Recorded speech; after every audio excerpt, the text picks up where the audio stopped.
नमस्कार. शेगाव लाईव्हमध्ये स्वागत आहे. मी संतोष देठे.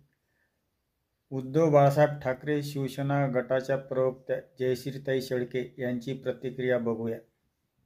धन्यवाद. काहीच जमत नसेल तर स्वतःच्या नाकर्तेपणाचं खापर महिलांवर फोडून मोकळं व्हायचं, या विकृत पुरुषप्रधान मानसिकतेचे प्रतिनिधी भरत गोगावले आहेत. शिवसेनेत ज्यांच्यामुळे त्यांना पद मिळालं, प्रतिष्ठा मिळाली, मानसन्मान मिळाला, ज्यांनी ओळख दिली, आज त्यांच्याच नावावर स्वतःच्या गद्दारीचं पाप झाकण्याचा केविलवाना प्रयत्न हा भरत गोगावले करत आहेत. महिलांनी राजकारण करू नये, महिलांनी कोणत्याही निर्णय प्रक्रियेत सहभागी होऊ नये, या विकृत मानसिकतेनं पछाडलेल्या गोगावलेंना पालकमंत्री पदासाठी एक महिलाच धोबी पछाड देते आहे आणि त्यामुळे आलेल्या वैफल्यातून आणि नैराश्यातून अशा प्रकारची वेगवेगळी बेताल वक्तव्य ते करत सुटलेले आहेत. मुळात पालकमंत्री पदासाठी ठाकरे कुटुंबियांचं नाव घ्यावं लागणं इतपत पातळी तुम्ही घालवलेली आहे. आदरणीय रश्मी वहिनी ह्या कोणत्याही राजकीय निर्णय प्रक्रियेत कधीही सहभागी नसतात, हे सगळा महाराष्ट्र जाणतो.